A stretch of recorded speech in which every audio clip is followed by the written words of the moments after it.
Was I popular in high school? I wasn't super popular, but they knew I was a radio kind of guy, and I loved towers. I love, this is terrible. I hate to tell you this. I'd take a girl out, and I got my car now. I got a Ford Falcon now. So I'm taking a babe out to the drive-in. And before we go to the drive-in, I say, hey, I want to show you some radio towers. Look at these. Look at Kogo's radio. They're 500 feet tall. Let's go out to KCBQ and see 6 towers. So I'd take my dates on these tower tours, and they say, the towers are okay, but can you take me home? Benztown President Dave Chachi Dennis loves radio and all of his radio friends. Hey, Chachi. Hey, everybody. Because Chachi loves everybody. My guest today is a true broadcasting legend. For more than 6 decades, he's been entertaining Southern California radio and television audiences. For over 20 years, he owned Afternoon Drive at KEarth 101 here in Los Angeles. And along the way, he's left his mark at iconic stations like KGB, KCBQ, KFRC, and B100, which, by the way, is my alma mater as well. I spent some time at KFMB FM down in San Diego, where Billboard magazine named him Air Personality of the Year. He's one of the most decorated broadcasters in Southern California history, earning multiple Emmy Awards, Radio and Records Oldies Air Personality of the Year, and even a star on the Hollywood Walk of Fame. Beyond radio, he's hosted syndicated TV game shows, kids' television programs, national telethons, voiced major TV networks, and feature films. He met a sitting U.S. president at the White House, and he's got the picture to prove it. And today, you can still hear him nationwide on SiriusXM's 60s Gold. In short, if you've listened to radio over the last 60 years, chances are he's been part of your life. It is an absolute honor to welcome Shotgun Tom Kelly. Oh, Chachi, it is my pleasure. You talk about success. I mean, you have been so successful in Benztown, man. I mean, you guys have really built that company, and everybody knows about you. Well, man, that means more than you know, coming from you. And Shotgun, not only, and you and I have been friends for many years, but not only are you just an incredible on-air talent, which I'm excited to learn more about your journey, but you're just a tremendous human being, and the things that you do, both on and off the air for our community and for radio in general, and just, people all over the country is really, you're a very, very kind man, and excited to have you. And I'm really, really pumped. I want to make sure I'm going to do a couple plugs for this, but you've got a brand new book. All I want to do is play the hits, which we'll definitely get into. But first, tell me a little bit about growing up. Well, I grew up in San Diego. In my book, it tells all about that. I came home from school. I'm Catholic. And I went to St. John of the Cross Catholic School. And I came home from school one day. My mom was an avid radio fan, and she was listening to Kogo Radio. And there was a gentleman on there by the name of Frank Thompson. He was broadcasting on location in the Kogo mobile studios. And so I'm 10 years old. I don't know what I'm doing. I just know my mom's listening to the radio. She said, I've been listening to Frank Thompson. He's putting people on the air. Tommy, why don't you go down and see if he'll put you on the air? And I go, well, at that time, I had no idea that I wanted to be in radio, but I was doing what my mom said. So I got on my bike and I went down there. It wasn't too far away from our house. Frank Thompson was on Kogo Radio, and I was looking through the window, and I saw 2 turntables and a microphone, and he was talking into this.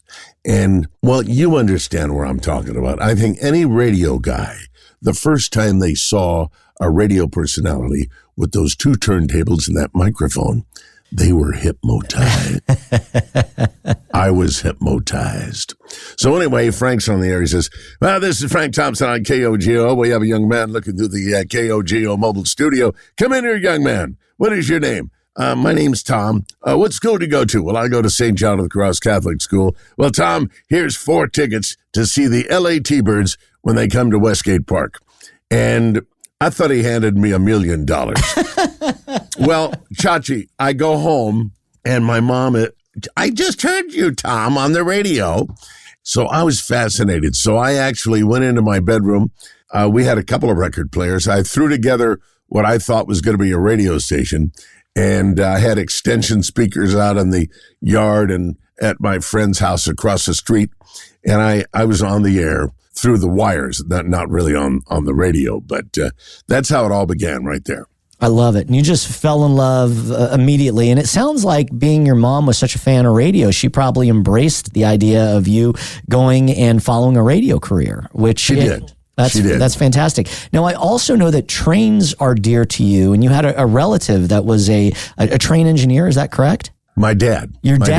My dad was a railroad engineer on the Santa Fe. And I remember Dad coming home and saying at work they had a film crew come by the where he was pulling his engine in, and that was the F7, the red war bonnet engine. So the film crew said, we have a guy, we're starting a new television kids show, and we have a guy who's going to be an engineer. So we'd like to have him be the engineer. So my dad had to get on his knees, and he had to pull this train here. By the way, for those listening, which most everyone is, that is the like the mid-century looking beautiful red and silver train with the one or the two headlights. Just to me, when you think of a train and kind of the 60s era, that's what you visualize. That's right. In fact, you're right on. It is 60s, and they call that the Santa Fe war bonnet, the F7 war bonnet. And that was the Super Chief. Maybe some of your listeners would remember the Super Chief that went to Chicago. That was what the Super Chief looked like. So anyway, this actor got up and he was trying to be the engineer. My dad was running the engine, and he'd get off the engine and walk across into the depot. And right there, that's where they switched the camera. That turned out to be Johnny Downs doing a kid show. He was an engineer. He'd walk in, get off the engine, walk in, and right there, they'd cut to the studio. Howdy, howdy, howdy, kids. This is Johnny Downs. How you doing? How you doing? And I watched Johnny Downs when I was a kid. It was my favorite kid show with the cartoons. At that time, I guess I was 6 years old, and I said, my dad was Johnny Downs' engineer. You know, it doesn't get much cooler than that. Have you thought at this point, obviously just getting into or at least being interested in the business, did you ever think about going down the path of following your father's footsteps? I've always loved trains. Dad took me to work one day, and I thought I was going to ride up in the F7 red war bonnet.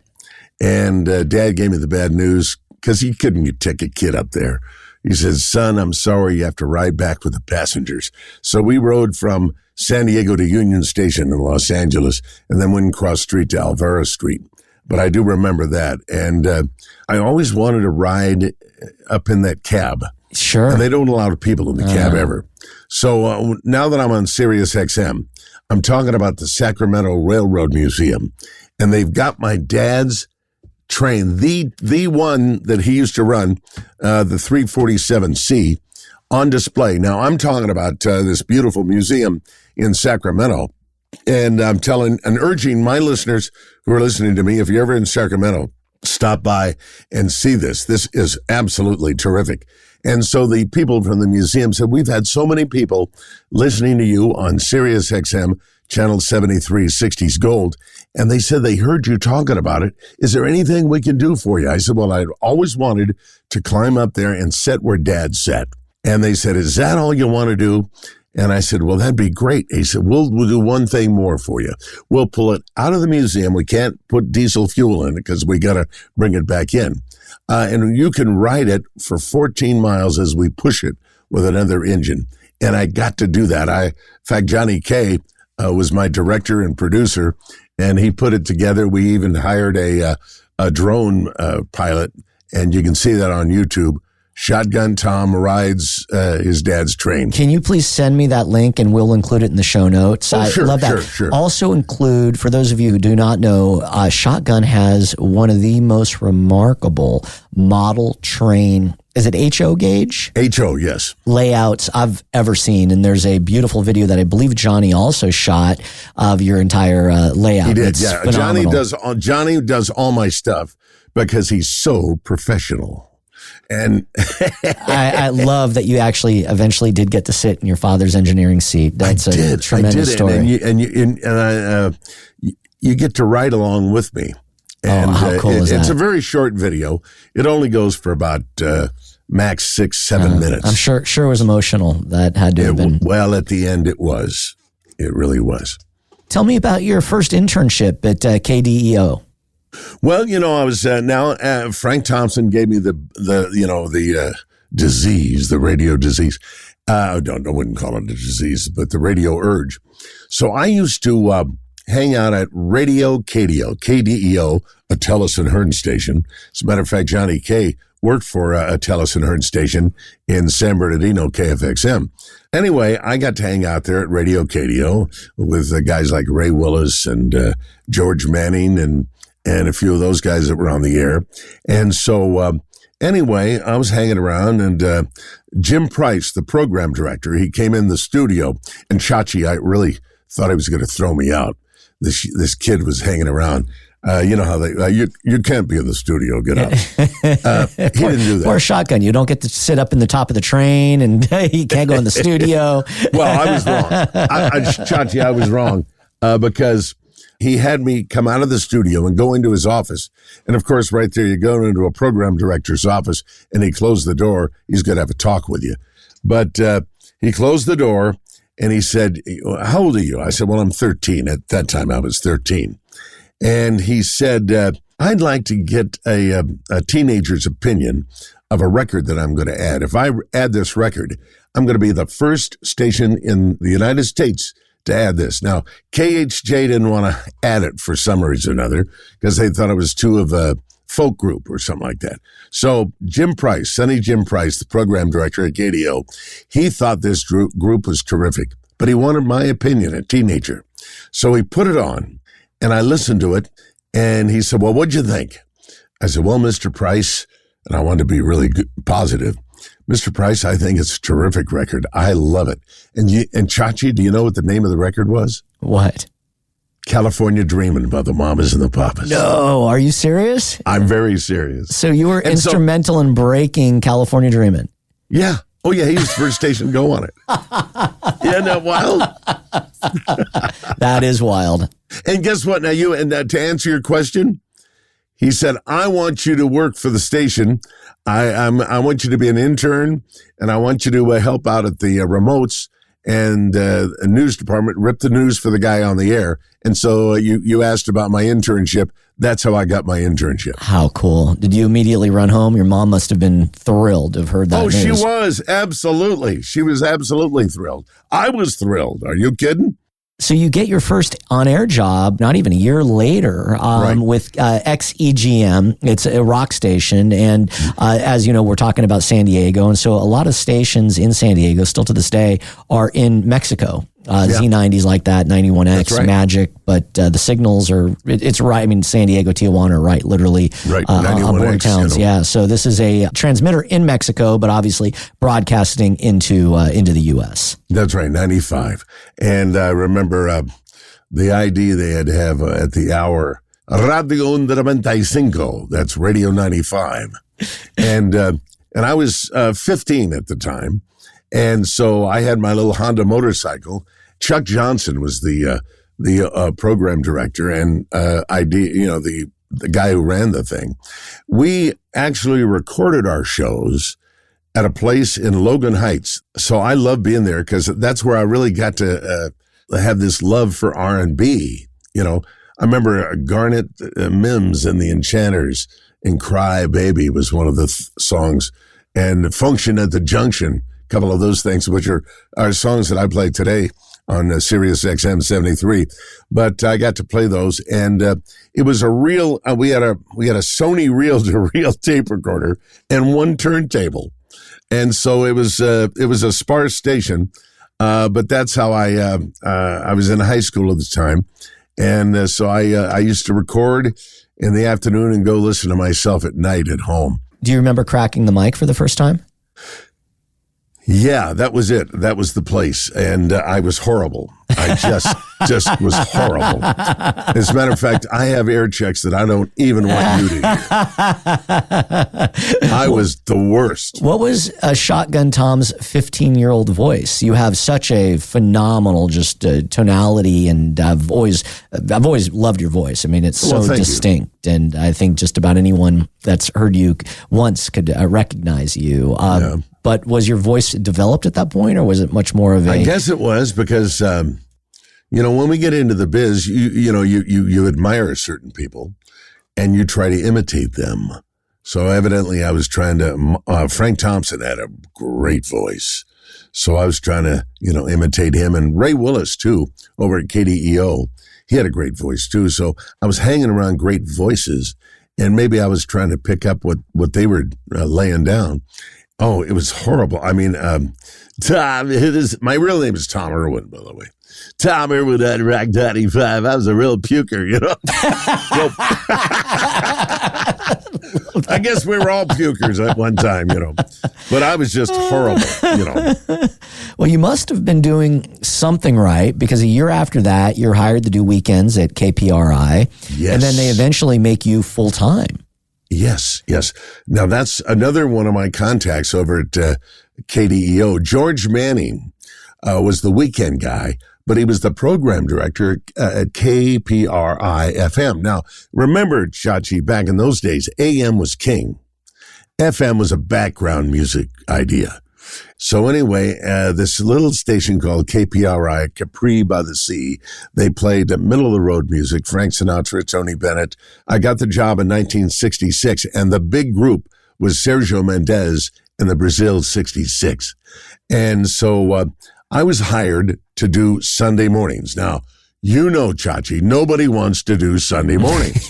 So hire the kid. So George Manning got me that gig, and then he did. I guess my voice was okay because I was a little more. And then, now I'm in a professional studio. From Rock 95, that wasn't really professional. But now I had 2 turntables. I was live on an FM station, and I was in a real studio. So I came. George said when he listened to me for the first time, he couldn't believe the sound that was coming out. This kid with this big voice. So maybe I did have a reasonable sounding voice. However, I was not puking this time. Maybe that had something to do with it. Oh. And you're still going to school. Yeah, I'm in high school, yeah. And you're managing doing both, which is not easy. And obviously as a kid, you've got a lot of distractions, but you just knew that this is your calling and stayed focused on it and didn't stray from the path, which I think takes a lot of tenacity. Well, in high school, I was the announcer of the high school. I did the morning bulletin, get out of first period. Oh, how cool. So I did all the news in the morning. This is MAT, your educational broadcasting system. I'm Tom Irwin, bringing you the morning bulletin. So anyway, then when I got this job at KPRI, I went to my vocational counselor, and Mr. Glazier, and I said, hey, I got this job at KPRI, and they want me to work every day now. Is there any way that I could, still go to Mount McGill High School and pick up some credits vocational credits by going to work at noon? They had a program where you would go to school in the morning, and they would let you go at noon to go and work either at a gas station or a radio station. I got a radio station deal. So anyway, I got out at noon, and I still got credit in high school for working at KPRI. So that's how that happened. Were you pretty popular in high school? Well, I guess everybody knew I did the morning bulletin. And to this day, I walk down the street, Shotgun, Tom, I remember I used to listen to you on every morning at Mount McGill. So they still remember that. So pretty cool. Yeah, it is pretty cool, So was I popular in high school? I wasn't super popular, but they knew I was a radio kind of guy, and I loved towers. I love, this is terrible. I hate to tell you this. I'd take a girl out, and I got my car now. I got a Ford Falcon now. So I'm taking a babe out to the drive-in. And before we go to the drive-in, I say, hey, I want to show you some radio towers. Look at these. Look at Kogo's radio. They're 500 feet tall. Let's go out to KCBQ and see 6 towers. So I take my dates on these tower tours, and they say, the towers are okay, but can you take me home?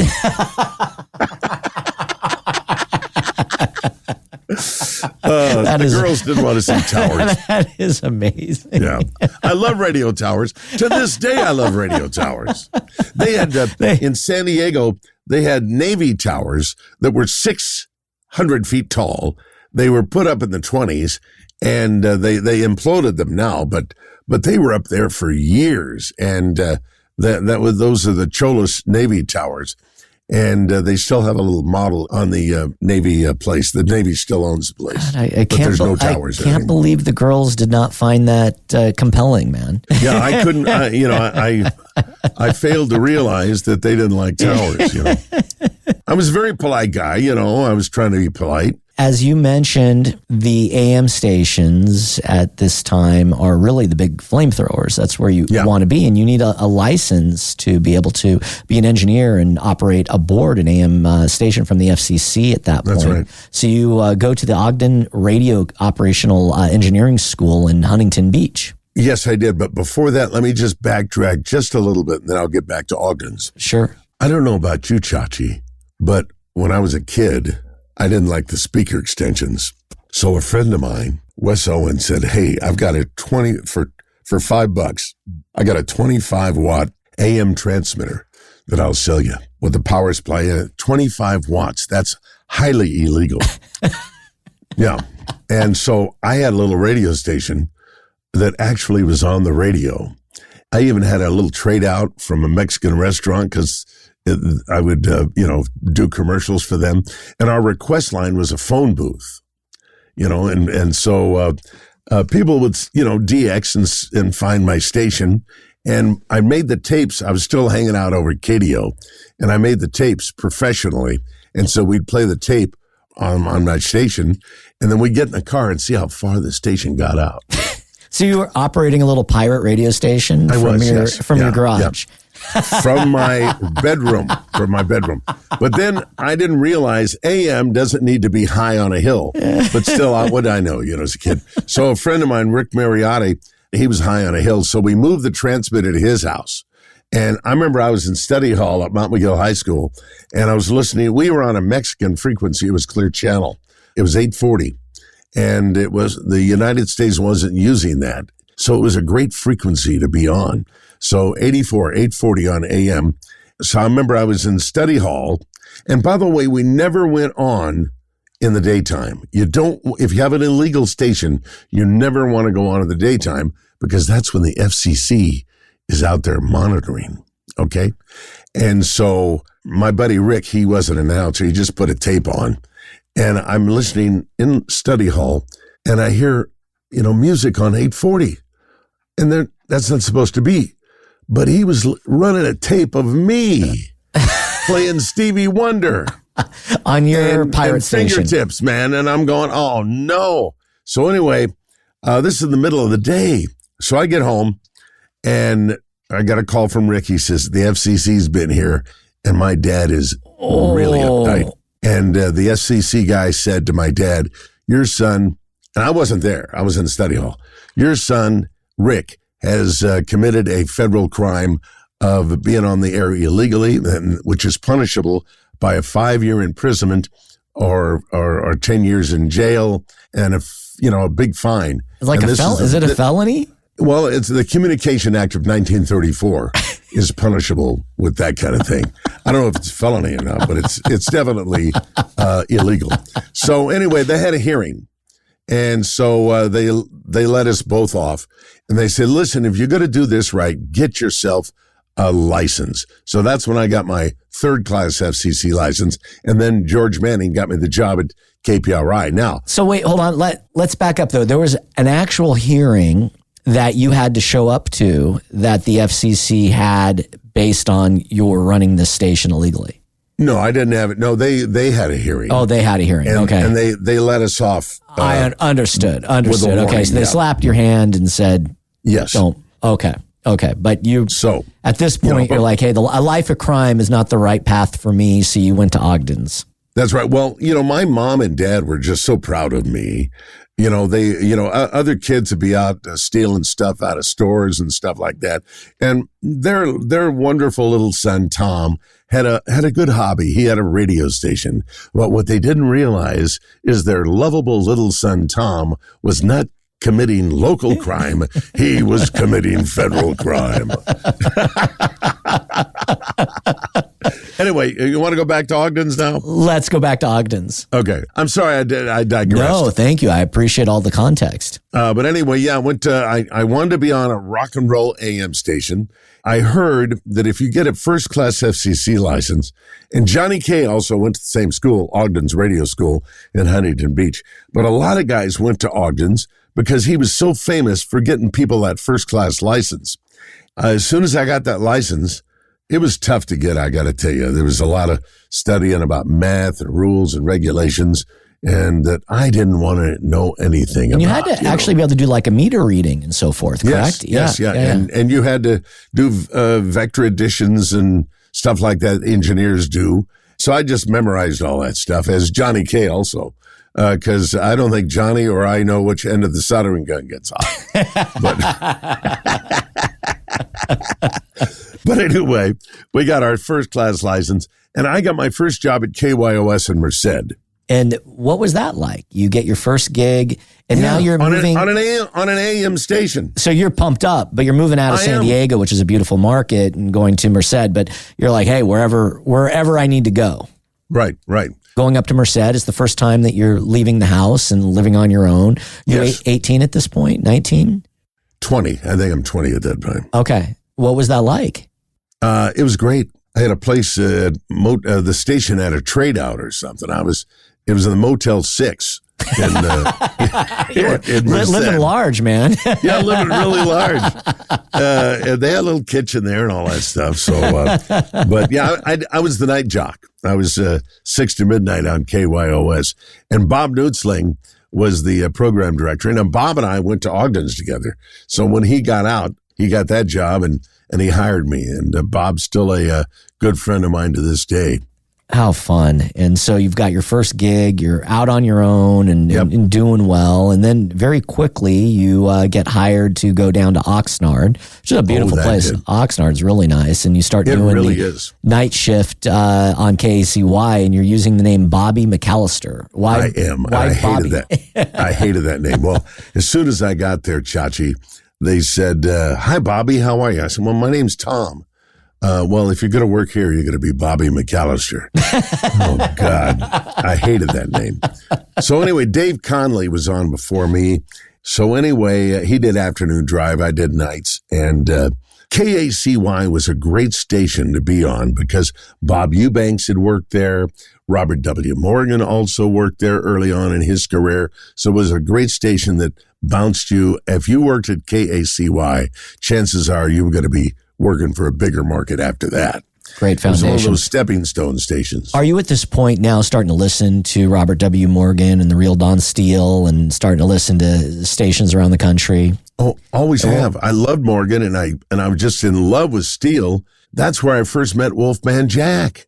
One of the sales guys at Casey, Don Davis, said, hey, I got Wolfman Jack and his show going to be coming in the Carousel nightclub. And would you like to have him call in on your show? I said, I would love it, man. So anyway, Wolf calls in. I didn't know him at that time. I just admired him because two of my favorite jocks, Wolfman Jack and the Real Don Steele. You can't get any better than that, you know. Robert W. Morgan, of course, was a very great morning man, probably one of the best morning men around. But I was more of rock and rolly. And Wolfman Jack and the Real Don Steele had that rock and rolly thing. So anyway, here it is. I got a phone call from Wolfman Jack from the Carousel nightclub. So he said, hey, man, what's going on, man? I say, hey, what's going on? Well, I'm down at the Carousel nightclub, baby. And we got all the splebs and the little audience here, man. And we're going to blow the top off the place, man. And I said, he said, why don't you come on down? I said, well, I'm on the air. Well, come on down when you get off. And I went down there, and that's where I met him. And then from there, I'd see him every so often, and eventually we became friends. Isn't that cool? 3 Dog Nights, Mommy told me not to come on Radio California with Bobby McAllister with the hits you want to hear. We got one of the most popular, one of the most renowned people on the phone of radio. If you've listened to radio or whatever, and of course you have, Wolfman Jack. Hello, Wolfman. Hey, Bob, how you doing, man? Hey, all right, what's going on? Oh, it's such a pleasure to be here in Oxnard, California, baby. I just can't believe it. I bet it is. I bet it is. To be here with you on the Bob McAllister show, man. Yeah, and doing the thing, you understand? Certainly, you better believe I understand. Yeah, I brought my petunias with me, man. My little petunias. You brought your petunias? And I got them in a little flower pot. I'm going to display them to the whole audience here at the Carousel nightclub tonight, man. A little flower pot too. Did you bring your engineer Mario along? No, I left him. I left him back in Los Angeles, man. But I got 2 gorgeous ladies with me. You understand? Oh, Moise, yeah. And we got the Olympics here with us tonight. Yeah. And a real down-home blues cat by the name of Harmonica Fats. Oh, that's going to be cool. And Moonshine Willie's with us, man. Moise, yeah. That's right, Moonshine Willie's with us too, man. Yeah. And we're going to try to blow the top off the Carousel nightclub tonight. Can you dig that? That's great. Hey, listen, what I want to ask you, I've been a great fan of yours. You were on XERF for a while. Right, Del Rio, Texas. Right, Cunha, Mexico, Right. if I'm not... Out there with the donkeys.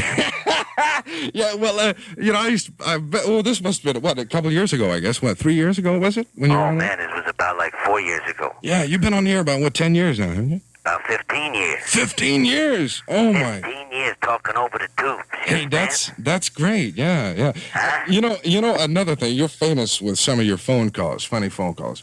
And I know you had an album out one time, right? Did you have an But album? they were the real filthy phone calls. That was like an underground thing, man. That was... Only certain people, I would get these broads in heat would call me, you understand? Yeah. And that's the kind of album that was, can you dig it? Yeah, I understand it. So I remember you had it out, and it wasn't out for too long, I understand. No, we had to cut it off because they found a source where we were pressing it. Yeah, I And it was understand. very pornographic, That's and bad. very, what do you call it, Yeah, that's bad scene. Yeah, but anyway, you also had an album out where you sang, too, if you remember. Oh, I got 2 or 3 of them out, man, but, they just strictly sold, for the time they were out. Yeah. They ain't selling too much right now, Do you have the long play one on the Bread record label? Right. Do you? Do you still? Well, that goes way back to Shreveport, Louisiana. That's man. right. I have that particular album. I don't have it here. I play a cut, but I don't have it. You have the album? Yeah, I got the album. Well, oh, my God. Don't play it. Hey, listen, don't play it on the air, man. No. It's terrible. Oh, no, I thought it was pretty good. I thought it was pretty good. I thought it was pretty good myself. Well, listen, I'll tell you what. I want to wish you the best of luck, and I want to thank you for talking to us. Hey, why don't you come down and see my petunias, man? Well, I'm on the radio right now, man. Huh? I'm on the radio right now. Well, listen, when are you going to get off the airwaves, man? Well, I'm going to get off at midnight tonight. Well, come down after midnight. All right, well, I'll boogie on that. Listen, I'll tell you what I want you to do. I think it'll be a great honor if you would introduce my next record, the same old song, but a 4 tops. I'm going to start it right now, all right? All right, go ahead. Go ahead on. Introduce it. Oh, the 4 tops, baby, and the same old song. As a honeybee, but like a honeybee sings, you're gonna let my heart in pain. Tops, the same old song. On Radio California with Bobby McAllister at 9:57. I can't believe it, man. Got the Wolf Band on the radio. That's all right. On the Boss of the Beach radio. Can you dig it? Cecilia, this is Simon and Garfunkel. I've had this before where you've got these celebrities or people you've looked up to and you've made up in your mind what they are, and then you meet them in person, and sometimes that doesn't live up to the expectation. And other times, the expectations, you're like, whoa, this person really is that. What was it like meeting him for the first time? It was great. I remember we played pool after, because the concert was over. So we stayed around and we talked, and I told him how I used to DX him, and I've got air checks of him when he was on XERF, broadcasting over the tubes in Del Rio, Texas, baby. And of course, I used to imitate him a lot. I remember Mark Dennis Sure. of KGB and KNX. No, KFI. Yeah. KFI. He always called me, because I was a big fan of Wolfman, he called me Wolf Boy. Hey, Wolf Boy. Because I was always trying to do Wolfman. Have mercy, baby. And your peaches sweet. Well, thank you for saving that air check. So after your run in Oxnard, your career is really starting to ramp up quickly now. And within a year, you're hired to go to Bakersfield at KAFY. And you're on during the week. And then Saturday mornings, you get hired at the local TV station, KERO, to be Nemo the Clown, which is the first children's television show. So tell me about both of those experiences and what was it like to become a clown on television? Well, first of all, I was doing the afternoon drive show at KAFY, Caffey, the Big 55. And they had the Drake package. That's why I wanted to work there. They had the Drake Johnny Mangingle package. And it was just great that was there. And I got to, do the boss radio thing. When Dave Conley got the job as program director at Caffey, and he said, hey, if you come over, I'll let you use your real name, Tom Irwin. Oh, that's right. You're still Bobby McAllister. Yeah, I'm still Bobby McAllister. I wanted to use my real name, Tom Irwin. And he said, yeah, I'll let you use your real name, man. Come on over. So we got over there and met with the general manager. And he said, you want to use your real name, Tom Irwin? I said, well, yeah. He said, well, I'm Jewish, but Irwin sounds Jewish to me. Can we change your last name? I'll let you use Tom, but can we change the last name? And I said, well, yeah, I guess so. He says, what's your nationality? And my nationality, well, I'm Irish. Oh, how about Kelly? How about Tom Kelly? Oh. And going to work at KACY, Dave Conley, hey, Shotgun Bobby McAllister's coming up next. Or Bobby Shotgun McAllister. That's how it happened. Little Wolfie. I became Bobby Shotgun McAllister. So he said, yeah, let's revive the shotgun from Bobby Shotgun McAllister, and we'll call you Shotgun Tom Kelly. And that's where Shotgun Tom Kelly was born. That's the origin story. I'd always wondered that. Yeah, that's it. What a great name. It was a bit of a path to get there, but talking about just an incredible name that is endured. I love it. I love it. Well, that's everybody asked me how I got it, and that's how I got it. It's a terrific story. Now I'm just Shotgun Tom, Now, are you wearing the hat at this point, or has that still not happened? No, I had not donned the hat yet. All right. We'll get there. As a matter of fact, I didn't have a beard because when I did that kids show, they were auditioning for a kids Saturday morning TV show. I believe it was sponsored by the Independent Grocers of Kern County. And so they were paying the freight on this every Saturday morning. And so I auditioned to be the clown, and they hired me. Do you have any acting experience at this point? No, nothing. Nothing. You just saw an audition and you went for it. Yeah, well, two things I wanted to be. I wanted to be a disc jockey like Frank Thompson, and I wanted to be a children's show host like Johnny Downs. And by the way, Johnny Downs had a wonderful career in Hollywood. He was Johnny of Our Gang. And then he grew up to be an actor. And I always thought it was a step down for him to come from Hollywood into San Diego. And I talked to his daughter, Holly, and she said, oh, no, he wanted to do that because Engineer Bill was very big in L.A. as an engineer. That was back in the late 50s. I digress, but now we're back to Caffey and KERO. So to have my first television kids show on the weekends, that was great. So now I had the best of both worlds, Chachi. I had a radio show, and I was on the air on TV with a kids show. Was the TV show, was that live? And would you? Yes, it was live. So you would. As a matter of fact, I got to tell you a little fun story. And there's some great pictures of you, by the way, in your book. So I'll make sure that we have a few of those, and obviously a link to the book in the show notes. By the way, my book is a book for people who don't like to read books. First of all, it's got a lot of colored pictures, as you know. And it's got QR codes. It's got 21 QR codes. It's highly interactive. It's a beautiful book, by the way. Hardbound, very nice book. It is. Well, I got a great publisher, Thomas K. Arnold, and a great writer, Neil Ross, who does a lot of voiceovers and cartoon stuff. I don't know if you've ever had Neil on. I have not. He's great. But very well done, and appreciate the copy. Were you nervous being on television? I mean, obviously a tremendous on-air radio host, and I think you're at this point got some experience. You're not only a natural, but you're highly trained at this juncture, or at least you're on your way to becoming highly trained. But now I'm still raw. I was still raw. But being thrown in front of a television camera for the first time on a live show, dressed as a clown, has got to be with kids. You got to realize we used kids in the studio. We had kids. We had a peanut gallery, kind of like Buffalo Bob. And are you reading lines off of a teleprompter, or do you have to memorize? No, I'm just talking to the kids, giving them. We had prizes and stuff that we'd be giving away on the show, and we had games that we would play, and the kids would come up and ask. My name was Nemo the Clown, by the way.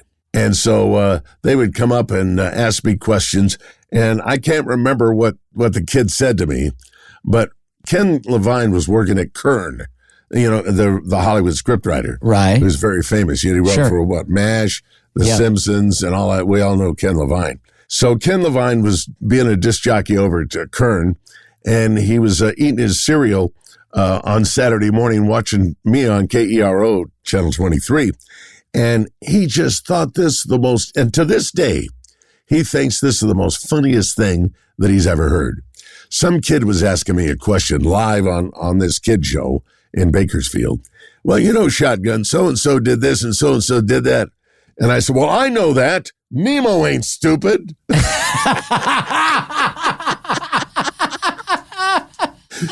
To this day, he uses that. His wife will say, hey, can you go get me a quart of milk? Sure.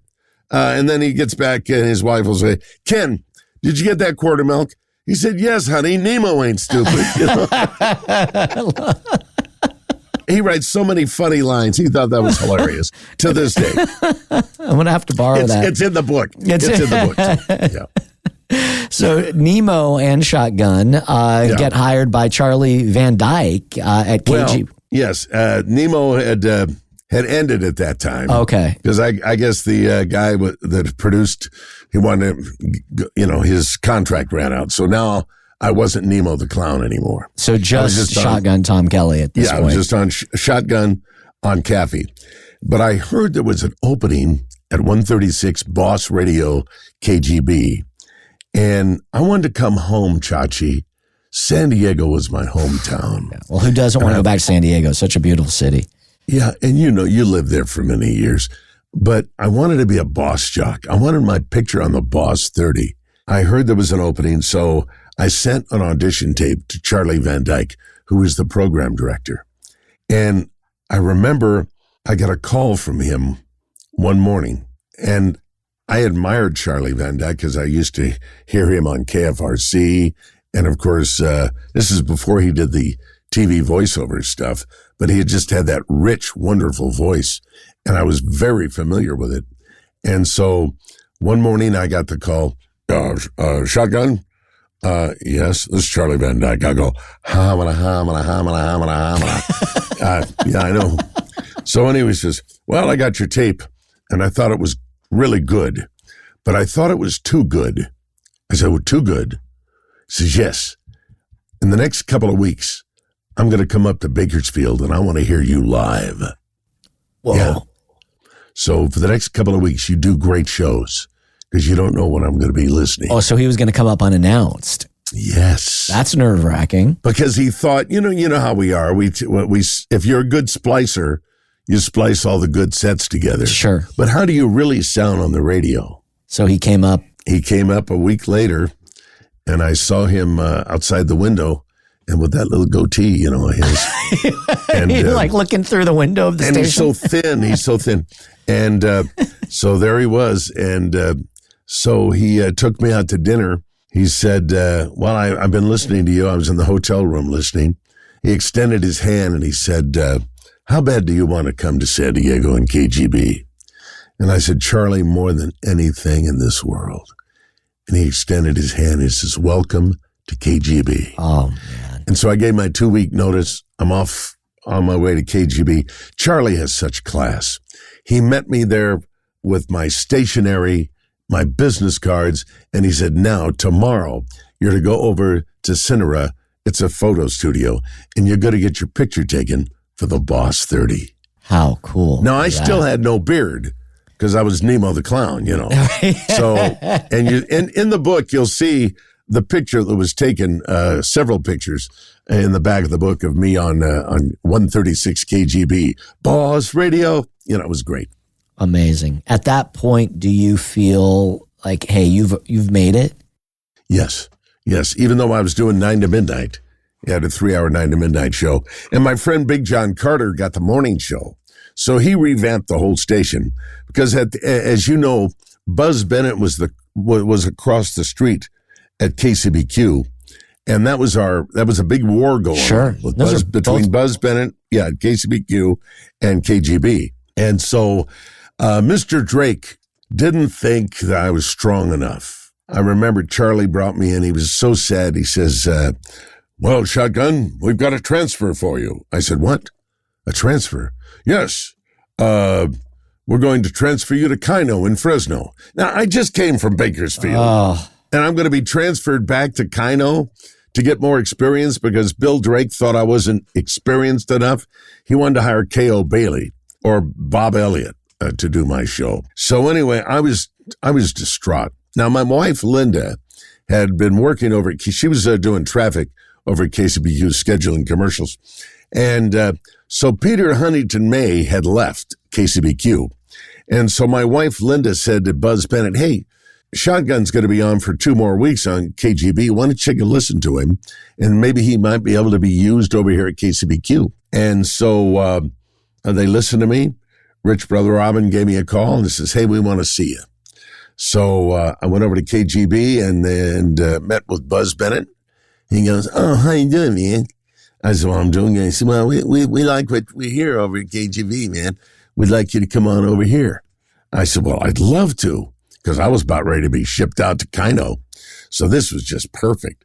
And Buzz was robbing the jocks. He'd brought Bobby Ocean over. He'd brought Harry Scarborough over from KGB. He was just stripping the station, And so now was one more trophy that he had.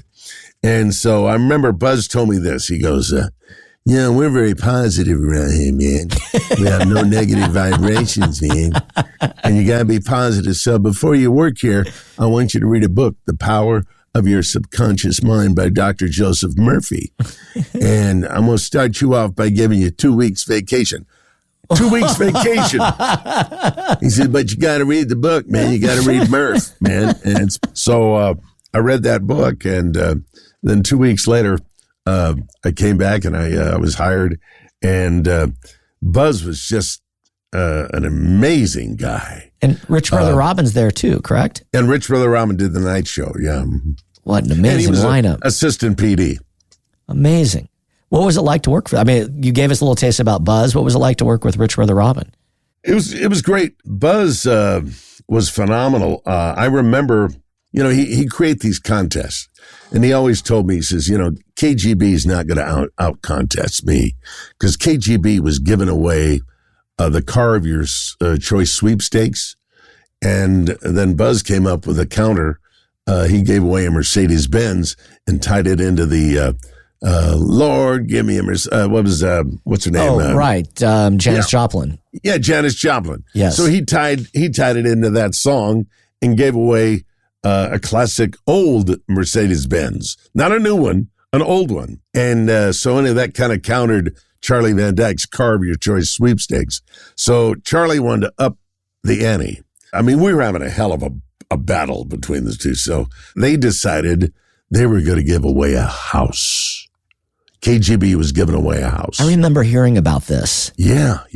And of course, Buzz was giving away, I can't remember what Buzz countered with, but he countered with a big contest. Yeah, there was one with like an envelope, and you could have like 5 different prizes, and you chose the envelope. That was Jack McCoy. That was the last contest. The last contest. Okay. Yeah, that was pretty crazy too. I love that whole era. Buzz always was great with the contest. For instance, he always liked to tie his contest to a song that we're playing. Like KCBQ just keeps on trucking. The Grateful Dead keep on trucking, Yeah. That was the song that was tied into. I remember this. I was sitting on Buzz Bennett's couch, and this guy from Mercury Records came in, had a brand new song that he wanted to get on for Rod Stewart. And so he brought the 45 into Buzz and says, we had this beautiful song, Rod Stewart, A Reason to Believe. And we think it's going to be a big hit. And so Buzz puts the 45 on and he listens to it and he goes, oh, wow, man, that's a really nice song, man. But I'm gonna flip it over and hear the B-side. No, you don't want the B-side. No, the B-side's horrible. Rod hates the B-side. Ron Wood, the bass player, was stoned. He couldn't keep up. It was awful. It was just, no. The A-side, Reason to Believe, is the one we want to go for. Well, man, I'm going to flip it over, man, and listen to the B-side. So he flips it over, and he listens to the B-side. Chachi, listen to this. He goes, oh, wow, man, I like the B-side better than the A-side. Well, the Mercury guy goes, no, please, no. So anyway, he says, well, I'm going to create a contest around the B-side. Count the number of times KCBQ plays Maggie May and win $10,000. In case of a tie, we'll draw. He said you could enter as many times as you want. We made it real easy for everybody to have the right answer. Somebody, a blind kid, entered 1,000 times, and he won the money. Amazing. Yeah. And broke Maggie May. And KCBQ broke Maggie May. Probably Rod Stewart's most memorable song. Yeah. Amazing. What a phenomenal era, man. That was Buzz Bennett, man. It's also important to note that at the same time you were hired, or at least a couple of years later after taking the gig at KCBQ, you got hired by KGTV to work on a syndicated children's show. It was a word game show called Words A Poppin', and that lasted 5 years, and you won 2 Emmy Awards. Yeah, that was really amazing. But listen to this, Chachi. There was about 25 of us AFTRA people auditioning for this. And I walk into the cafeteria at KGTV Channel 10. And who did I meet? One of my childhood heroes, setting to audition for this show, Words A Poppin', Johnny Downs, the kid show host that I used to watch. I walked in there and I said, Johnny, I'm out of here. You're going to get this job, and I'm going to listen to you. I'm going to watch you on Words A Poppin' every Saturday. It was a Saturday show. And he said, no, he calmed me down. He says, I told him about my dad being his engineer back when he had his show and all that. And he said, sit down. And he poured me a cup of coffee out of his thermos. He said, you have just as much right to audition for this show as I do. Drink the coffee. And we talked a little more. Then they called him in to audition. They had kids on the set. They had 6 kids. And we played there was 3 games: mix a word, find a word, and build a word. And so they played 1 round of each game with each one of us. And then Johnny left and said, good luck. And then I went in and I auditioned. Then I didn't hear for like 3 weeks. And the producer called back and said, looks like you got the job. I said, what do you mean? You were supposed to hire Johnny Downs. Johnny Downs is the guy. No. The kids, related to you more than Johnny Downs. Because remember, I was on KCBQ, and those kids listen to KCBQ. So maybe that's one of the reasons I got that job. But anyway, what a class I went act. for 5 seasons. McGraw-Hill syndicated it around the country. WRTV in Indianapolis, KMGH-TV in, where was that? Denver. And, by the way, I was back on KERO-TV with that show, Words A Poppin'. And in the just before you walk in the newsroom at the station at KERO, they've got a picture of me as Nemo the Clown, and they got a picture of me as Shotgun Tom on Words A Poppin' in the facility. How does it feel to win an Emmy Award? It was amazing. And there's a video of that. Also, I was kind of a wise guy. When I walked up, it was big orchestra, by the way, played. It was live on television. And the envelope, please. The winner, Words A Poppin', Shotgun Tom Kelly. And I'm walking down the aisle, walking up to get the award. And when I got to the see-through podium, I had my Emmy Award in my hand. And I said, well, do I get a raise? And I want to thank the crew for we call it Words, for the producers and everything for words. Thank you very much. And then I walked off of the Emmy, and then they had a full orchestra. Da, da, da, and that video. You could probably show that. So please send us a link. We'll include that as well in the show notes. Before we move on to when you went to work at B100, you'd mentioned your wife worked at KCBQ. When did you two meet? Did you meet? Well, we met. Actually, she was somebody else's wife at KPRI, Bob Nutzling. The guy had hired me at KYOS, and they got divorced, and so she came back to San Diego and worked for KCBQ. She was an incredible traffic director. So she scheduled the great commercials. And while I was there, she still worked there. And so I was there, and she was thinking on taking off. And so Buzz called both of us, Linda and I, into his office. And they go, "Oh, well, Linda, we don't want to lose you, man. You're a great traffic director, and you're a great jock. Why don't you and Shotgun just move in together?" And so that's what happened. Amazing. We moved into, my boss encouraged us to move in together back in those days. I love And then that. we got married. And you're still married today. And still married today. Yeah. Congratulations. That's fantastic. As a matter of fact, in the book, the QR codes were my wife's idea. There's 21 QR codes in the book. You scan the QR code. When you read about me getting a star on the Hollywood Walk of Fame, scan the QR code, and all of a sudden you're transported to Hollywood Boulevard and me and Stevie Wonder. I scanned on the one with our mutual good friend, Phil Bauer. Oh, yes. That was great. And he came up and reported from the Walk of Fame when you were anointed with the star. Which he did it. Didn't he? Great. He did a great job. He's such a good man. We worked together at KFMB actually, which is a great transition to B100. He edited that piece on the way back in the truck, he told me. Because, he had to come up from San Diego to cover that. He's a good man. And just did a super job. You get hired in 76 by Bobby Rich, talking just about all these legends that you've worked with throughout your career at B100. And, yes, now the program director at that time, Buzz had gone, and Rich is gone. And now Jerry Cagle is the new program director.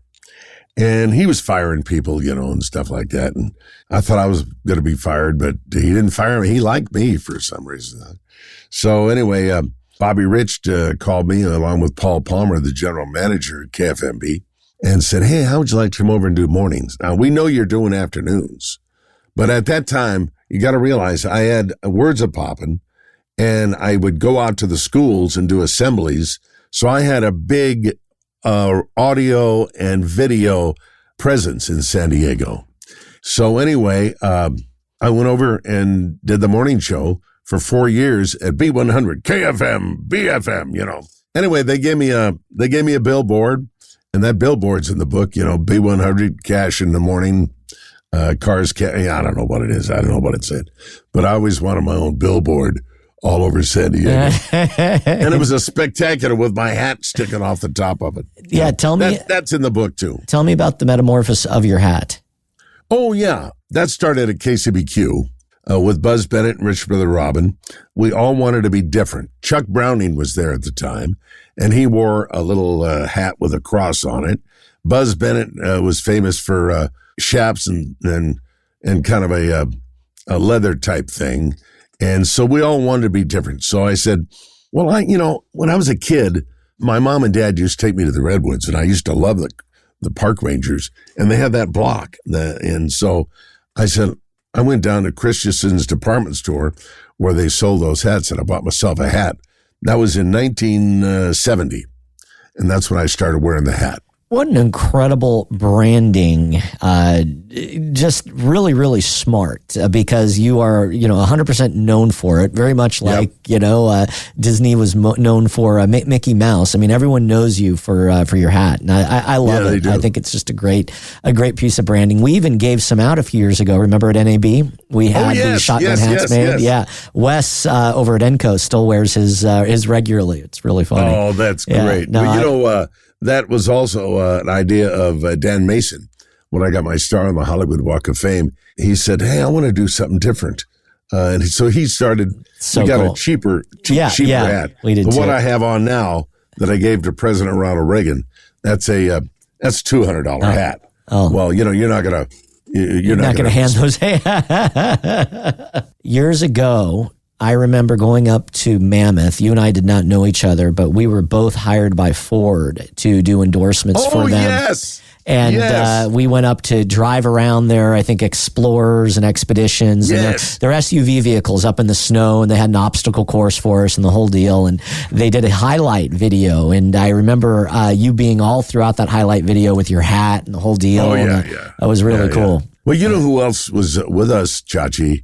Robert W. Morgan and the Real Don Steele. That's right. Yeah. Well, you guys were in the front row. I was way, way in the back. I mean, I was just kind of a young kid coming up, but I totally remember that event. That was a lot of fun. Great. They have that every year. That was great. That was really cool. Tell me about, again, and you kind of, as you bounced around San Diego a little bit, obviously doing mornings, but before we get into that, tell me about the difference between doing mornings and, afternoons and nights and other day parts. How did you gel with mornings? Did you feel comfortable there, or did you prefer other day parts? It was difficult. It was difficult because I like to sleep in. Yeah. So another thing that I asked for when I went over there, because they really wanted me from KCBQ to KFMB FM. One of the things I asked for is I want a board op. So they gave me a board op, and his name is Dave Sniff. Oh, my gosh. Are you serious? Yeah, we worked together at KFMB. He was at 760 when I was there. That's right. Really He good became guy. the program director. I never knew this. That's fantastic. Yeah. Okay. In fact, there's a shot of him running my board. Oh, my gosh. He was just a beginner guy. Yeah. He's a good man. I like Dave a lot. As a matter of fact, Dave, how he worked at Swenson's Ice Cream Parlor. So I did the Muscular Dystrophy telethon for about 35 years in San Diego, 15 years in LA.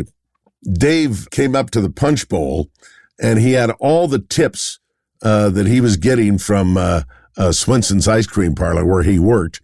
And he said, we want to give this money to Jerry's kids. No and kidding. So after the camera went off, he said, hey, I'm kind of interested in broadcasting. I said, well, Dave, why don't you come on over to KFMB? And so I invited him over, and I said, how'd you like to be my board op? So I got him hired as my board op. Thanks for sharing that. I love to hear that. He's a good man. Please tell him if you're still in touch. I ran into him years ago at a Super Bowl party, but such a nice guy. Please tell him I say hello. Yeah, he does a lot of stuff for football now. He does, yeah. Yeah, that's fantastic. So you then moved to K-Best, did mornings. At the same time, you're now doing another television show called the KUSI Kids Club, which goes on that's right. for 12 years. Yeah, 12 years doing that show. And because I was hired as the booth announcer at KUSI TV, Words of Poppin' had gone for about 5 years. So the owner of the station said, hey, you did that kids show over at Channel 10, didn't you? Yeah, I said, well, I know they spent a lot of money on that show, but I got a cartoon package. I'm not going to spend that kind of money, but I want you to be the host of the KUSI Kids Club. And I said, sure, if you give me a little bump, I'll do that. So I got a little more money, and I did the morning and afternoons. Now, we did the afternoons live on TV, giving away the prizes, and the mornings we taped, which I preferred. When I had the morning show, because I couldn't do mornings, we had to tape that because I was on KFMB FM. And so it worked out beautifully. Again, I had that television and audio presence, which really helps out. Just the sheer amount of work you're putting in. I mean, doing radio and TV, it's a lot. It's a lot. Yep. Even with Dave Sniff helping you out, that is a lot.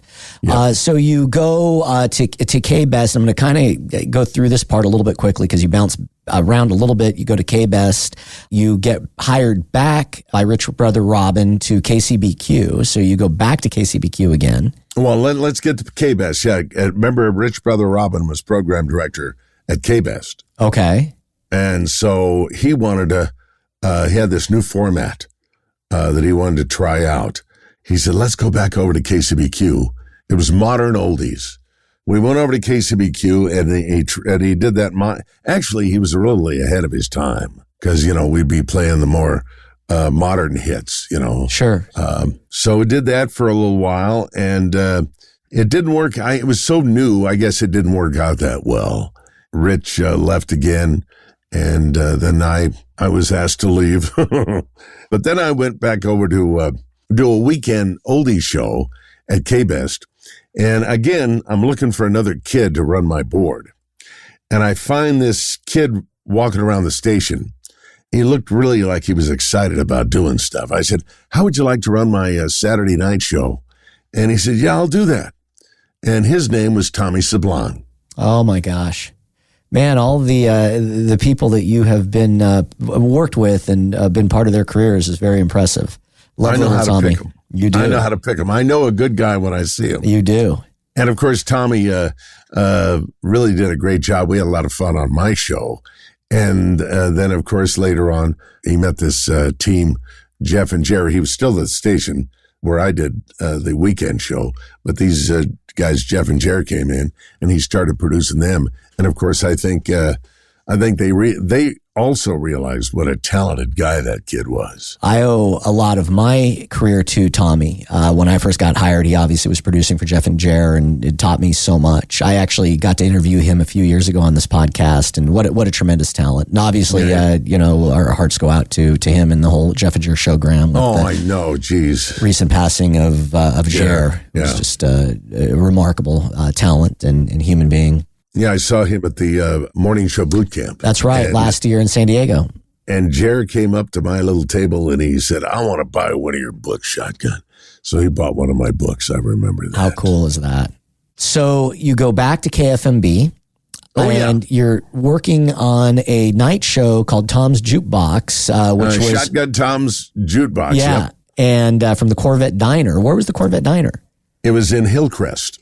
And you broadcast live there every Saturday and Sunday night? Yeah. Mark Larson, who was program director at KFMB at the time, he said, hey, listen, why don't I was doing the KUSI Kids Club exclusively.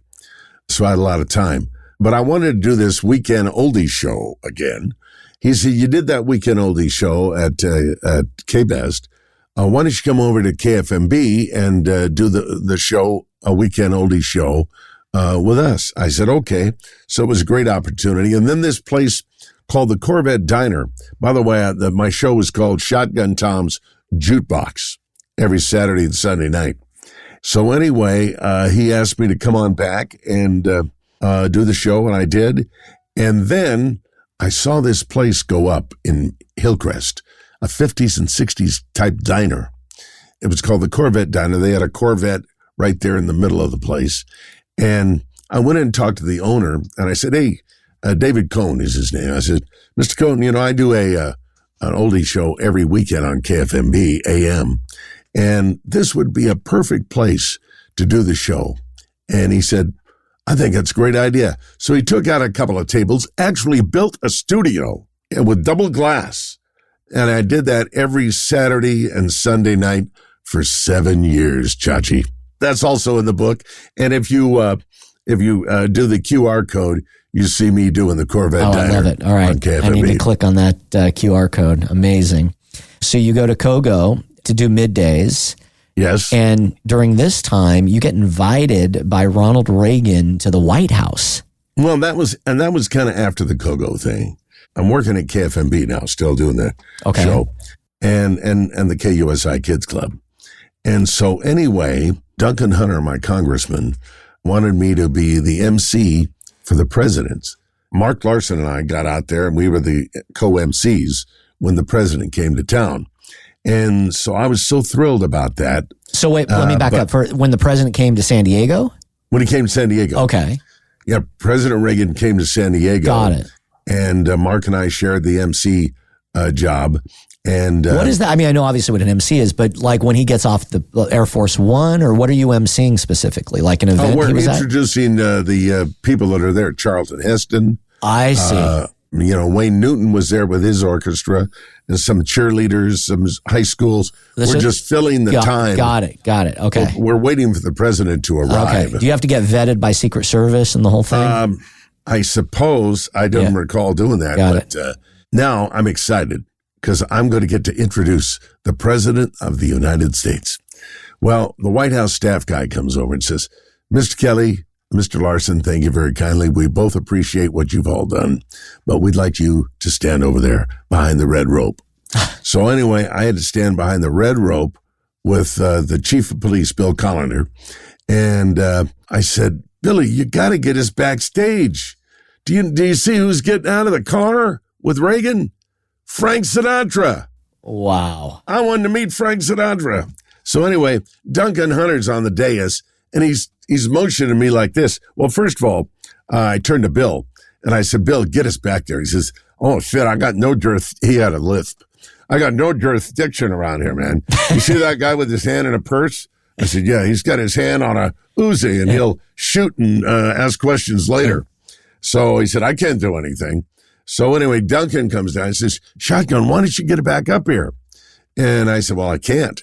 He said, I just got a great idea. Why don't you give the president one of your Smokey the Bear hats? I'll arrange it. So that was how that happened.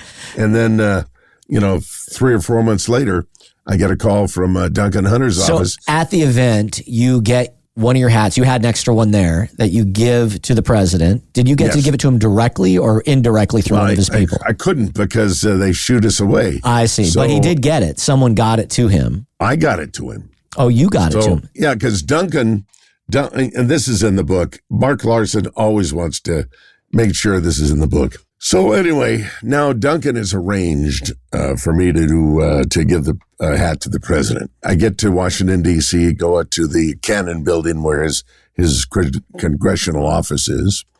And I guess I put on a couple of LBs. I put my suit on and everything.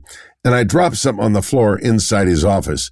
And I bent over to pick it up and split my pants. Yeah. The ass of my pants wide open. So I'm embarrassed, So anyway, Duncan said, no problem. So I went in his office, took my pants off, and he sent it out to one of his aides she had some needle and thread. So I'm sitting in my underwear in Duncan Hunter's office while he's going in to vote on something in Congress. You see, that's a funny story. It's a great story. That's story. That's also in the book. So I get my pants sewed up, and so now we're outside the Oval Office, waiting to see President Reagan. The White House staff comes by. Shotgun, Duncan, the president is ready to see you. So we walk in the Oval Office, and Mr. Reagan gets up from the Resolute desk, walks over to the shell bookcase. He's been briefed. He knows my name. He says, well, Shotgun, I understand that you were the MC and kept the people entertained while they were waiting for me in San Diego. And I said, yes, Mr. President, I did. And I bring you my trademark Ranger hat, and I hope you'll put it on. And he goes, well, he put it on. Click. There's the picture. So cool. Now, when you get the picture back, here's an interesting fact. You get the signing machine. You don't really get his signature. The auto pen. So I knew Michael Reagan, who, by the way, just passed away last week. And Michael is a big friend of mine, and he worked at KSDO. We got to be good friends. I said, Michael, I have this extra picture of your dad, and it's blank. Are you going to go up see your dad in Santa Barbara? He said, yeah. I said, could you actually have him sign it with his hand? He said, I'd do it. And that's the picture in the book. To Shotgun Tom Kelly, best wishes, Ronald Reagan. Couple anecdotes. I got to meet Michael Reagan, his son. He came into our studios about 15 years ago to record, which was very, very cool and incredibly nice, man. And I also had heard a story from Vin Scully that President Reagan was a big radio fan in general. And Vin Scully was asked by someone, do you ever get nervous when you're broadcasting? And he said one of the only times that he would get nervous is that the president would like to listen to him call Dodger games when he was at the White House. And at that time, there wasn't streaming, and the only way to listen to Vin call the Dodger games would to call the warm line or the hotline or the listen line and be put on hold. And so the president would do that. The president had that number, and someone on his staff, of course, would do this for him. But they would alert Vin to let Vin know that the president is listening right now over the phone to him call the Dodger game, and Vin would get nervous. Wonderful? Yeah. You know, when I was when you meet the president, you're only supposed to meet them for about 5 minutes, and then they get you out of there. Sure. But we started talking about broadcasting, about microphones, about radio. He says, well, you know, I was in radio too. We had to, they couldn't afford to send us announcers along with the team, and we had to recreate the game. You probably aren't aware of that. I said, well, Mr. President, as a matter of fact, I am. Because in San Diego, they did the same thing with Al Shuss and Al Coupe. They recreated the game right there while the team was away. So, from where I speak. And then he started going into his story about that. And then at the very end, he says, Shotgun, I had a makeup man when I was at Paramount Pictures, and his name was Shotgun. That's extraordinary. Yeah. So anyway. Yeah, that was fun. That was fun. You find out that very sadly and much too young, the real Don Steele passes away. And, obviously of K-Earth fame and a Boss Jock icon. You've been now in San Diego for 15 years at this point. Who calls you to come up to L.A. and take I got on a call from Mike Phillips. Okay. Mike, of course, when I heard that the real Don Steele had passed, I was doing a cigar talk show on KSDO.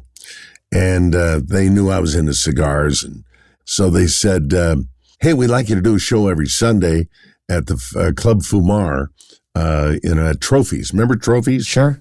And so we'd like to do it, but we don't have any money. But here's what we have. We can give you veils. I said, okay. So with that hour that we did at Club Fumar at Trophies, I sold, $500 to Liberty Tobacco, $500 to the Tender Box, $500 to Smitty's Cigars, and I was making $1,500 an hour. Nice. Doing that cigar show. Then word came down while the cigar show was on that the real Don Steele had passed. And Riley Cardwell, a friend of mine, we were all distraught, and we goes, nobody, who's gonna replace or succeed the real Don Steele? And my friend Riley said, you are. I said, you gotta be kidding me. No, there's only one guy, and it's you. He believed in me. Well, 3 weeks later, I get this call from Mike Phillips. Hey, we want you to come up. So I came up and talked to Mike and the general manager. So they sent me down, and we want you to succeed the real Don Steele. And I said, wow, I'd love to. Okay, and then the general manager said, okay, what's going to make you happy? And nobody's ever asked. I said, what do you mean? How much money do you want? Nobody's ever asked me how much money I want. Usually when I get a job, okay, here's what we got. You get this, that's it. No more. I said, well, can I call my wife? And instead of calling my wife, I called my attorney. Who knew, he was Marty Levine's, the news anchor guy in town. He was an entertainment attorney, and he was my attorney. And so anyway, I talked to Bob, and Bob's kind of a Tennessee, got this well, Tom, he said, what you need to do is go back in there. Don't demand this kind of money, but just say, how do we get to this amount? I said, Bob, I can't ask for that much money. They'll throw me out. It's only a 3-hour job. He said, no, just go ahead. So I went in there and I said, how do we get to this amount? And he says, is that all you want? And, yeah. And so he gave it to me. The general manager's name was Pat Duffy, by the way. Yeah, I remember Pat Duffy.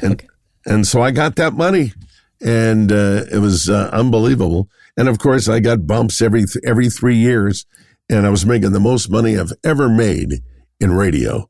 And I was making that money for like 20 years. And so I got a heck of a retirement plan going right now because CBS Radio contributed to my pension all those years. Fantastic. Well, it's incredibly deserved and did not come easy. You've worked incredibly hard, and what a career trajectory and path. And it's also important too. You were going back and forth between here and San Diego. You were living here.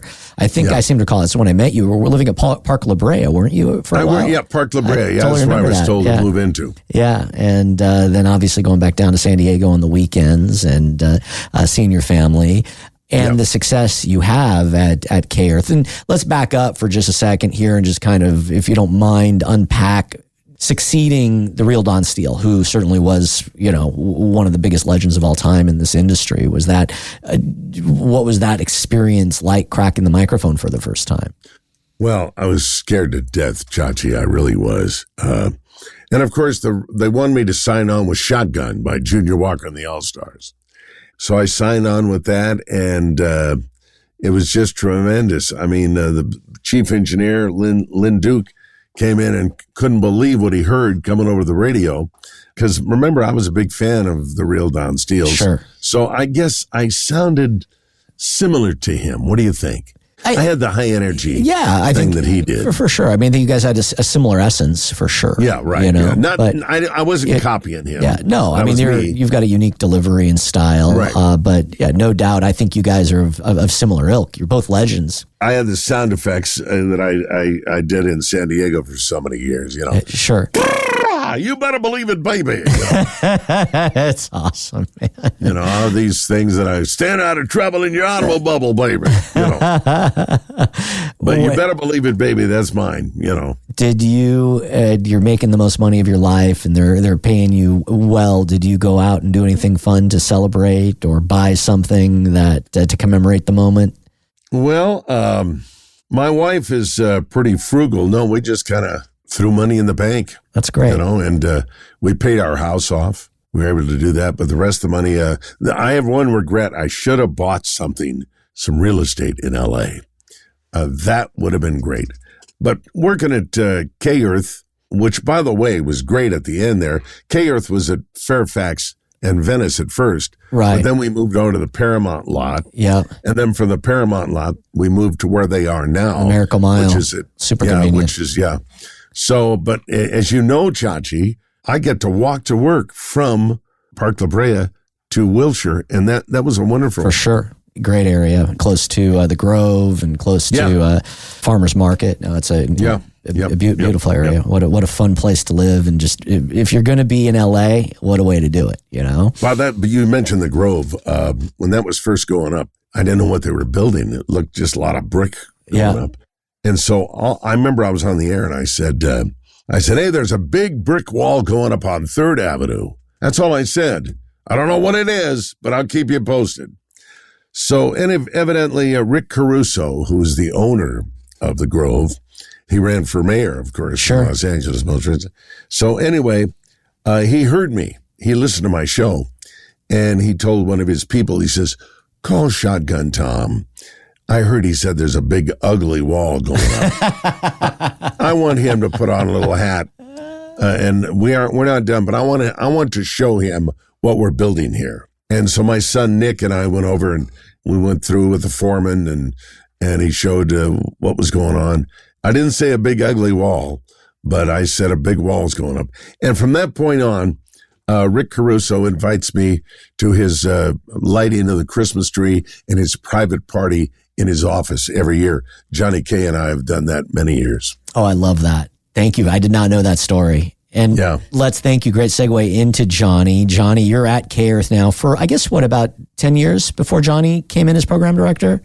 I think it was a little more. I think it was 15, because I think the last 5 I spent with Johnny. Did you know Johnny up into that point? Or? Yeah. Oh, okay. I met Johnny at KFI, years ago. Okay, got it. And I met him through Mark Dennis, if you recall. Sure, of course. Mark Dennis brought us together over on Ardmore. Remember? Right, absolutely. KFI was down there and Coast at the beginning. Totally remember that. And so Johnny comes in as program director, and I've worked for Johnny. How was working for Johnny different than these other Buzz Bennett that you've worked for, and Rich Brother Robin, and Mike Phillips? He's one of those program directors who lets you do first of all, he lets you do what you are, but he does have a format. He wants you to follow his format, obviously, but he lets you be who you are inside his format. I remember we used to go over to Tom Leykis' house for, Thanksgiving dinner every Thanksgiving, and Johnny and Kenny would always be over there, right? As I would, because this is when we were looking for a program director at K-Earth, and Johnny came up to me and he said, "Hey, I'd like to come over to K-Earth." I said, "Why? You're at Coast." "Yeah, I want to change of pace. I want I'll leave coast to go to K-Earth. I want to program K-Earth. I've always loved K-Earth. I said, okay. So I threw his name in there. So they called Johnny in, and out of all the applicants, they liked Johnny the best because, let's face it, he invented Coast. Sure. And was so successful with Coast. Bringing a guy like that over to K-Earth, that's just the perfect marriage. The two of you, and obviously the entire station, just what a phenomenal success story and what a phenomenal career. And I'm so grateful for you for sharing it with me. A couple other questions, because the career is not only continued, but continues to flourish. Fill me in on when you found out you were getting a star on the Walk of Fame. Well, Johnny and I have always been very close. And Johnny was asked to fire me. And I don't think I knew this. Oh, yeah, I'll tell you that. So Johnny fought him on that. He said, no, you don't want that. You don't, shotgun. And so he fixed it so I would stay. He talked him out of that. Not only was we were friends, but he talked him out of what he thought was not a good idea. I mean, I'd been there, I built out a personality, and he wanted to keep that going. And so I remember we were giving away trips to Hawaii all the time. Yeah. We were over in Hawaii. Bill Handel was getting a star, and so I'd see some of the newer radio guys. Ellen Kay was getting a star. So I said, hey, Johnny, I think I'd like to have a star on the Hollywood Walk of Fame. He said, well, let's see if we can make that happen. So Johnny was the catalyst to really start that ball rolling. It took about 3 years, but man, he did it. Johnny was the guy that put it together. So cool. And dig this. I think this was very, very, first of all, the first year, they didn't have anybody for a star. No radio guy. Second year, I'm getting up in the morning and I'm listening to, they always announce it online. Ellen Kay got her star. Okay. Now you got to wait a year. Each time you have to wait a year, the next June. So anyway, they had a Marg Helgenberger, the actress, and she was opening up the envelope. Okay, for movies, for live theater, for recording, and now for radio. And she opened up the envelope for radio. Steve Harvey. And I almost turned my computer off. And Shotgun Tom Kelly. Love it. So that's how I knew. So that's where we got the ball rolling. And it was amazing, waiting those 3 years to get an answer. And then Johnny and everybody just teamed together. And it took a year to get everything together for the star, And I remember they wanted me to, you always want to have a celebrity introduce you. So Stevie Wonder and I had become friends at that time. As a matter of fact, I was introduced to Stevie Wonder by Gary Bryan. Gary always used to have Stevie on his show, and so Stevie and I got to be friends. It must have been 7 years that I knew him, and so we had a rapport, and I knew his brother, Milton Hardaway, and I asked Stevie, I said, if ever I get a chance to get a star on the Hollywood Walk of Fame, would you be my speaker? He said, yeah, I'll do that. So I went out and told his publicist, hey, if ever I get a star, Stevie said he'd be my speaker. She goes, he always says yes to everybody. That's not going to happen, So anyway, years went by, and the station wanted somebody else. They wanted Mark Wahlberg, because Mark listened to K-Earth a lot. I says, I don't know Mark Wahlberg. I know Stevie Wonder. They said, okay, but Stevie's on Stevie's time. He might be late. And if he's late, that ceremony starts at 11 a.m. every Tuesday. So Stevie got there 15 minutes before the whole thing. Whoa. Yeah. And I asked one of the guys that worked for his radio station, I said, I told that story. He said, Stevie was on time? I said, yeah, he got there 15 minutes before. Stevie must think a lot of you. That's what the guy said. How incredible is that to have him actually give it to you? But also, he's a huge radio fan, and it's important for those that don't know, he owns a station here in LA, KGLH, and our good friend Sean Andre works there now, which is so cool to hear him on the air.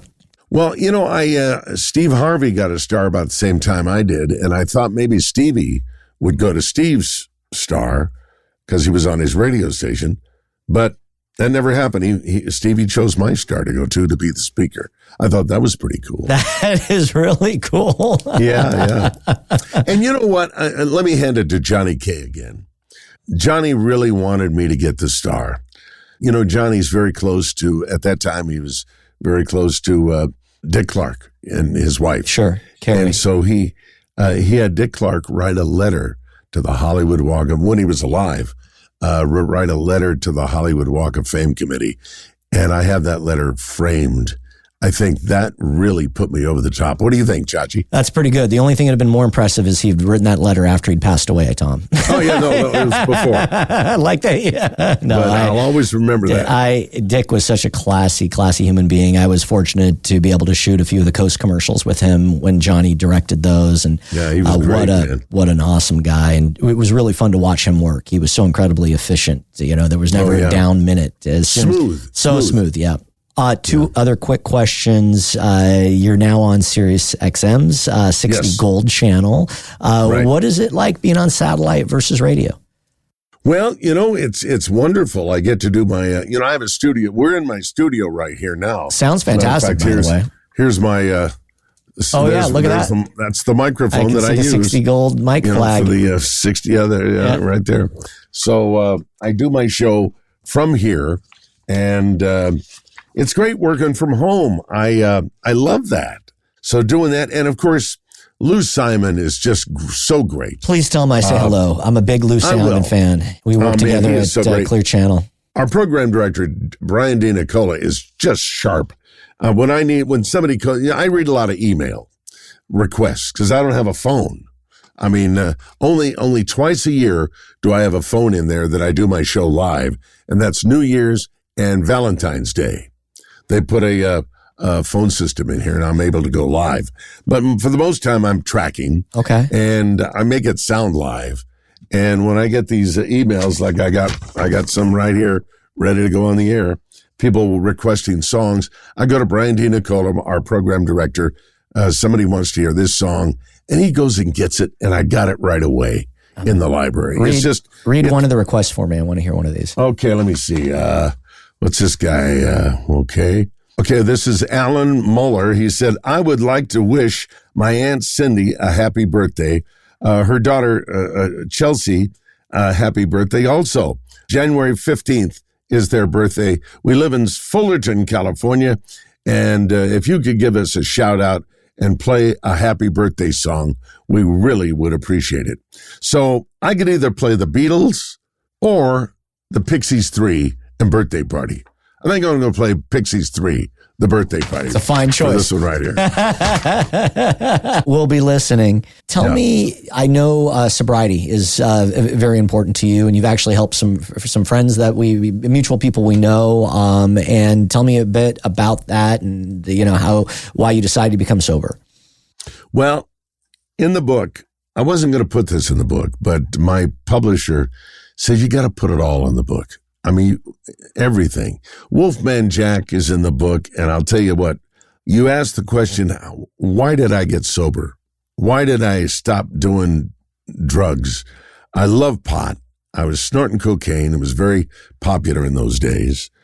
The reason for that is we decided to adopt my son, Nick. I'd already had a wonderful daughter, Melanie Joanne. So anyway, we decided to go to the adoption route. We talked to this attorney and this counselor, and we found this little guy, Nick. We adopted him as a baby, and that was 41 years ago. So right there, you asked the question, what made me want to stop doing drugs?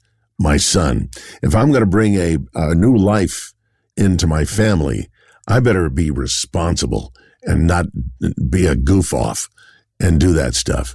So I think that really sparked my decision to get into Alcoholics Anonymous, Cocaine Anonymous, and Narcotics Anonymous. And I put together 41 years. That's how I know I got 41, because of my son. Now, my son grew up. He went in the Navy for 20 years, got his degree in the Navy, got his bachelor's and his master's on the ship.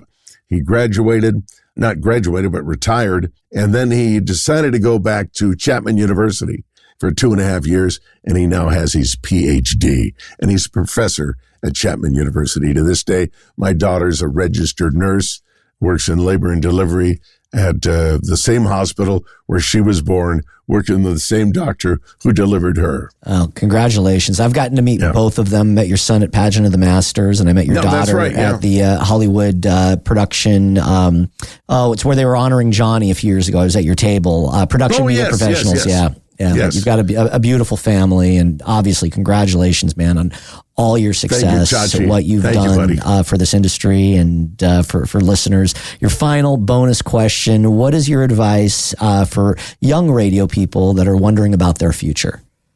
Well, first of all, it's a different way to get into radio now these days. I think to get into radio, you have to get in there, and they got to get to know you. So you got to maybe be an intern. And then as they see maybe you've got a certain flair for a certain format, then you get promoted. A lot of young people, Clint August, for instance, he's in San Diego, and he's on KGB FM.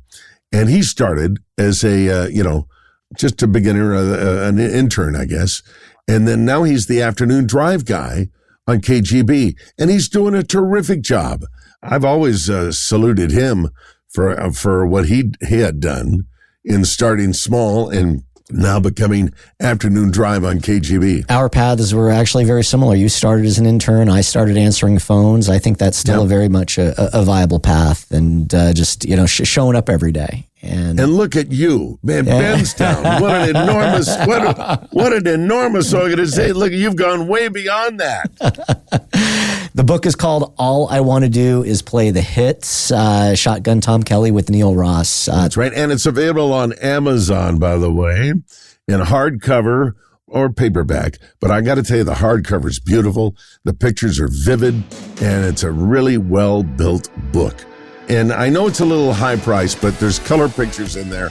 And don't forget, folks, about the QR codes. There's 21 of them in there, and especially the QR code when the police raided my house. Thanks for listening to Chachi Loves Everybody. If you like the show, we hope you'll leave us a 5-star rating and tell your friends. Make sure to follow on Apple Podcasts, Spotify, or wherever you listen to your podcasts. This has been a Benztown McVeigh podcast production. Hosted and researched by Dave Chachi Dennis. Engineered by Darren Silva. Produced and edited by Jake Urbanik. Show coordinator Suzanne Aksu and Robbie Gessel.